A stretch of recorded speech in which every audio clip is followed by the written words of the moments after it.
ఓం నమ శివాయ. అందరికీ నమస్కారం. ఛానల్కి స్వాగతం. మీరు ఫస్ట్ టైం కనుక మా ఛానల్ని చూస్తుంటే వీడియోని లైక్ చేసి పక్కనే ఉన్నటువంటి హైప్ ఆప్షన్ పైన క్లిక్ చేయండి. అలాగే పక్కనే ఉన్నటువంటి గంట సింబల్ని యాక్టివేట్ చేసుకోండి. పెళ్ళైన తర్వాత తల్లి తండ్రులు తమ పిల్లలకు సరైన మాటలు చెప్పకపోవడం వల్ల భార్యాభర్తల మధ్య అనేకమైన అపార్థాలు గొడవలు జరుగుతున్నాయి. భార్యాభర్తలకు వచ్చే గొడవల కన్నా కుటుంబ సభ్యుల వల్ల వచ్చే గొడవలు ఎక్కువ కాబట్టి ప్రతి తల్లి తండ్రి తమ అనుభవంతో తమ కొడుక్కి కూతురికి చెప్పవలసిన 20 సత్యాలేంటో తెలుసుకుందాం. ఈ మాటలు చెప్పడం వల్ల మీ పిల్లలు సమస్యల్లో చిక్కుకోరు. ముందుగా ప్రతి తండ్రి తన కొడుక్కి చెప్పవలసిన ఆ 20 సూత్రాలేంటో ఇప్పుడు ఈ వీడియో ద్వారా మనం తెలుసుకుందాం. తల్లి మీద గౌరవంతో ప్రతి చిన్న విషయంలో భార్యతో గొడవ పెట్టుకోకూడదు. స్త్రీ లేకుండా పురుషుడు ఎక్కువ కాలం జీవించలేడు. ఈ విషయం తెలుసుకో. పోలీసులతో స్నేహం లేదా శత్రుత్వం ఇవి రెండు మంచివి కాదు కాబట్టి వీరికి ఎల్లప్పుడూ కూడా దూరంగా ఉండాలి. నీకు ఎంత దగ్గరి స్నేహితులైనా లేదా తెలిసిన వారైనా సరే వారితో మాటలు ఇంటి బయట ఉండేటట్లు చూసుకోవాలి. నీవు ఇంటి వద్ద లేనప్పుడు ఇంటి లోపలికి వచ్చే అనుచిత చనువు వారికి అస్సలు ఇవ్వకూడదు. నీ దగ్గర ఎంత డబ్బు ఉందని రహస్యాన్ని మీ భార్యకు ఎప్పుడు కూడా చెప్పవద్దు. ఎందుకంటే నీ డబ్బు తక్కువగా ఉంటే నిన్ను చులకనగా చూస్తుంది. నీ వద్ద డబ్బు ఎక్కువగా ఉంటే నీ భార్య నీకు అహంకారం పెరుగుతుంది. ఇవి రెండు కూడా భవిష్యత్తులో నీకు చెడును కలిగిస్తాయి. నీ తల్లి తండ్రి ఎప్పుడు తప్పుడు సలహాలు 100 సార్లు ఇచ్చిన వారిపై గట్టిగా అరవవద్దు. ఇది నిన్ను ఎదుటి వారి ముందు చులకన చేస్తుంది. ఆహారాన్ని కడుపు నిండా తినకు. ఇది నిన్ను బద్ధకస్తుని చేస్తుంది. అలాగే నీ ఆరోగ్యాన్ని దెబ్బతీస్తుంది. పని నుండి ఇంటికి వచ్చిన తర్వాత నీ భార్య తిన్నదో లేదో తెలుసుకోవడం నీ బాధ్యత. అలాగే తనకు ఏమైనా సమస్య ఉన్నాయేమో తెలుసుకో. ఇది మీ మధ్య బంధాన్ని మరింత బలపరుస్తుంది. సమయం సందర్భం లేకుండా గట్టిగా మాట్లాడే వ్యక్తికి దూరంగా ఉండు. ఎందుకంటే అతడి వల్ల నువ్వు నలుగురిలో చులకన అయిపోతావు. నీ పనిలో కానీ నీ సంసార జీవితంలో కానీ వచ్చిన బంధాలను బయట వారికి లేదా ఇంట్లో వారికైనా చెప్పవద్దు. అలా చెబితే వారు నిన్ను బలహీనుడిగా భావిస్తారు. మరి నీకు హాని చేయడానికి ప్రయత్నిస్తారు తప్ప చేసిన ప్రతిసారి క్షమాపణలు చెప్పి మళ్ళీ తప్పు చేసే వ్యక్తికి చాలా దూరంగా ఉండు. ఎందుకంటే అతడు నిన్ను ఇప్పటికే లోకువగా చూస్తున్నాడని అర్థం. చీటికి మాటికి అప్పులు చేసే వాళ్ళను స్నేహితులుగా చేసుకోవద్దు. ఎందుకంటే మీ ఆర్థిక పరిస్థితి ఇంకా దెబ్బతింటుంది. మిగతా వారి రహస్యాలను నీకు చెప్పే వ్యక్తికి నీ రహస్యాలు అస్సలు చెప్పకు. ఎందుకంటే అతడు నీ రహస్యాలు కూడా మిగతా వారి వద్ద చెప్తాడు. నువ్వు జీవితంలో ప్రశాంతంగా ఉండాలి అనుకుంటే నీ మనసులో ఉన్న కోరికలను తక్కువ చేసుకో. ఎక్కువ కోరికలు నీ మనశ్శాంతిని దూరం చేస్తాయి. వేషధారణను బట్టి ఎదుటి వారిని చులకనగా చూడవద్దు. నీకు ఎవరితో ఏం అవసరం ఉంటుందో తెలియదు కాబట్టి అందరితో మంచిగా ఉండు. ఒకరి బలహీనతలను నువ్వు ఎప్పుడూ కూడా వాడుకోవద్దు. ఒకసారి మోసం చేసిన వ్యక్తికి దూరంగా ఉండు. ఎందుకంటే నువ్వు మరలా మోసపోయే అవకాశం ఉంటుంది.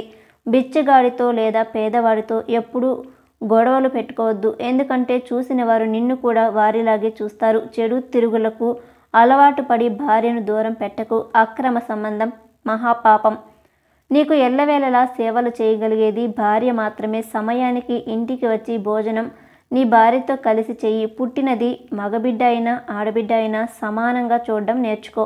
లేదంటే నీ పిల్లలు నిన్ను అసహించుకుంటారు. ఇప్పుడు మేము చెప్పిన ఈ విషయాలను తండ్రి చనిపోయిన తర్వాత కూడా ఈ మాటలు అస్సలు మరవవద్దు. అలాగే పెళ్లి తర్వాత తన కూతురితో చెప్పవలసిన 20 సత్యాల గురించి ఇప్పుడు మనం తెలుసుకుందాం. పెళ్లి తర్వాత తల్లి తన కూతురితో ఈ మాటలు చెప్పకపోతే భవిష్యత్తులో అందరూ కలిసి ఏడ్చే రోజులు వస్తాయి. కాబట్టి ముందుగా ఈ విషయాలు తెలుసుకుంటే నీ కూతురు జీవితం ఆనందంగా హాయిగా ముందుకు సాగుతుంది. పెళ్ళైన కొత్తలో ఉండే కోరికలు ప్రేమ ఆ తర్వాత మగవాడికి ఉండవు. కాబట్టి కొత్తలో ప్రేమ చూపిస్తున్నాడు కదా అని నీ పుట్టింటి రహస్యాలు చెప్పకు. అంటే నీ పుట్టింటి పేదరికం, నీ సోదరుల మధ్య జరిగిన గొడవలు ఎట్టి పరిస్థితుల్లోనూ నీ భర్త వద్ద కానీ నీ అత్తమామల వద్ద కానీ చెప్పవద్దు. మగవాడు లేకుండా స్త్రీ జీవించగలదు కానీ స్త్రీ లేకుండా మగవాడు జీవించలేడు. ఈ విషయం గుర్తుపెట్టుకొని నేర్చుకో. భర్త సోదరులతో కానీ ఇంటికి వచ్చిన మగవారితోనైనా వారి మొహం చూస్తూ నవ్వుతూ మాట్లాడవద్దు. స్త్రీని అవమానించడానికి మగవారికి ఎక్కువ సమయం పట్టదు. పెళ్లి తర్వాత భర్త చెడుదారి వైపు వెళ్తున్నాడు అంటే ఆ తప్పు నీలోనే ఉంటుంది. చిన్న చిన్న విషయాలు అలిగి పుట్టింటికి రావద్దు. నీ తల్లిదండ్రులను కానీ నీ సోదరులను కానీ నీకు జీవితాంతం తోడుగా ఉండరని గుర్తుపెట్టుకో. స్త్రీకి తన మౌనానికి మించిన ఆయుధం లేదు. ఎంతటి వాడైనా స్త్రీ మౌనాన్ని తట్టుకోలేడు. భార్యాభర్తల యొక్క భవిష్యత్తు నిలబడేది నమ్మకం మీద మాత్రమే. భర్త వద్ద నీ నమ్మకాన్ని మరియు గౌరవాన్ని అస్సలు పోగొట్టుకోవద్దు. తన తల్లి మరియు భార్య మధ్య గొడవల్లో చిక్కుకున్న వ్యక్తి ప్రపంచంలోనే అత్యంత బలహీనమైనవాడు. అటువంటి పరిస్థితుల్లో మగవాడు తీసుకునే నిర్ణయాలు చాలా దారుణంగా ఉంటాయి. కాబట్టి ఎట్టి పరిస్థితుల్లోనూ నీ భర్తను ఆ స్థితికి తీసుకురావద్దు. గుర్తుంచుకోండి, ముడి విప్పగలిగేదే అయితే దానిపైన కత్తెరను ఉపయోగించవద్దు. గొడవలు వచ్చినప్పుడు సర్దుకుపోయే మనస్తత్వం అలవాటు చేసుకో. అత్తామామలు మంచివారైతే వేరుగా ఉండాలి అన్న ఆలోచన మానుకో. ఈ రోజుల్లో అలాంటి వారు దొరకడం కష్టం. కుటుంబ బాధ్యత తీసుకోవడం అంత తేలిక అయిన విషయం కాదు. భర్త భయంతో ఉన్నప్పుడు, సమస్యల్లో ఉన్నప్పుడు ధైర్యం చెప్పవలసిన బాధ్యత భారీగానే నీదే. సమస్యలు లేని వ్యక్తి భూమిపైన లేడు. అలాగే పరిష్కారం లేని సమస్య ప్రపంచంలోనే లేదు. అత్తవారింట్లో నీకు గౌరవం లేనప్పుడు, నీకు విలువ లేనట్లుగా మాట్లాడినప్పుడు నీకు మౌనంగా ఉండవలసిన అవసరం లేదు. మౌనంగా ఉంటే వారు నిన్ను మరింత అవమానిస్తారు. అప్పుడు నీ గౌరవాన్ని నువ్వే కాపాడుకో.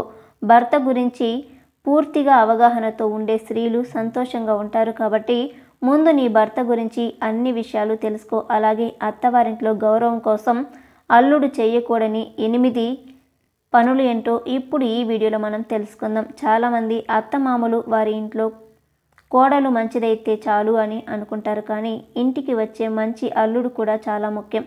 ఎంతో పుణ్యం చేసుకుంటేనో మంచి అల్లుడు లభిస్తాడు. మంచి అల్లుడు ఎలాంటి లక్షణాలు కలిగి ఉంటాడో ఇప్పుడు మనం తెలుసుకుందాం. అత్తవారింట్లోకి వెళ్ళినప్పుడు భార్య, అన్న లేదా తమ్ముడు వాళ్ళు అల్లుడి మీద పడి ఏడుస్తూ ఉంటారు. ఆ ఇంటి అల్లుడికి సరైన గౌరవం కూడా ఇవ్వరు. గొడవలకు కూడా సిద్ధంగా ఉంటారు. ఇలాంటి వారు ఉన్న ఇంటికి అల్లుడైన వారి జీవితం నరకంతో సమానం. అల్లుడు అత్తమామల ఇంటికి వెళ్ళేటప్పుడు పిసినారిగా ఉండకండి. అప్పుడప్పుడు ఏదైనా బహుమతి లేదా స్వీట్స్ తీసుకొని వారి ఇంటికి వెళ్ళండి. లేదంటే వారి వద్ద మీ మర్యాద తగ్గవచ్చు.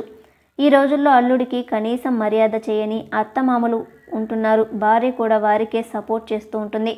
అలాగని ఆ ఇంటి అల్లుడు పిసినారి అత్తమామల వల్ల కుమిలిపోకూడదు. అలాంటి వారి గురించి ఆలోచించి మీ సమయాన్ని వృధా చేసుకోకూడదు. అత్తమామల వారి దగ్గర తగాదాలలో, ఇతర విషయాలలో మీ అభిప్రాయాన్ని అడిగే వరకు మీరు వారికి ఏ సలహాలు ఇవ్వవద్దు. ఎందుకంటే అది ఇంటి సమస్య అయితే ఆ తర్వాత మీరే పరాయి వారు అవుతారు. ఇంట్లో భార్యాభర్తల మధ్య మనస్పర్ధలు వచ్చినా కూడా అత్తమామల ఇంట్లో భార్య పట్ల ఎప్పుడూ కూడా చెడుగా ప్రవర్తించకూడదు. చెడ్డ మాటలను, అసభ్యకరంగా భార్యను తల్లిదండ్రుల ముందు తిట్టవద్దు. అది లేనిపోని గొడవలను తెచ్చిపెడుతుంది. అల్లుడు తన కుమార్తె కంటే ఎక్కువ కాదు. అత్తమామల ఇంట్లో భార్యను దుర్భాషలాడే అల్లుడికి విలువ లేకుండా పోతుంది. మీ అత్తమామలతో మీరు వారి కోడలతో ఎక్కువగా క్లోజ్గా ఉండకూడదు. ఎందుకంటే కొన్నిసార్లు ఎగతాళిగా చెప్పిన విషయాలు కూడా గొడవలకు కారణమవుతాయి. ఈ విషయం ఖచ్చితంగా గుర్తుంచుకోండి. అత్తమామల ఇంటికి ఎక్కువగా వెళ్ళడం, ఎక్కువసేపు ఉండడం వల్ల అల్లుడి గౌరవం తగ్గిపోతుంది. అలాగే భార్యను ఎక్కువ రోజులు పుట్టింట్లో ఉంచితే అల్లుడిని లోకుగా చూస్తారు. అత్తవారి ఆస్తికి ఆశపడకుండా భార్యను బాగా చూసుకునే భర్త గుణవంతుడు. అత్తమామలపై ఉన్న కోపంతో భార్యను హింస పెట్టకూడదు. అలాగే అత్తమామలపై గొడవలకు వెళ్ళకూడదు. ఇది భార్యాభర్తల మధ్య దూరాన్ని మరింత పెంచుతుంది. అలాంటి అత్తమామలకు భార్యను మంచిగా చూసుకొని నీ భార్యతోనే వారికి సమాధానం చెప్పించాలి. ఈ వీడియో కనుక నచ్చినట్లయితే వీడియోని లైక్ చేసి మీ ఫ్రెండ్స్ అండ్ ఫ్యామిలీ మెంబర్స్తో షేర్ చేయండి. అలాగే మా కొత్త వీడియోస్ మీకు వెంటనే రావాలంటే మా ఛానల్ని సబ్స్క్రైబ్ చేసుకొని పక్కనే ఉన్నటువంటి గంట సింబల్ని యాక్టివేట్ చేసుకోండి. వీడియోని పూర్తిగా చూసినందుకు ధన్యవాదాలు.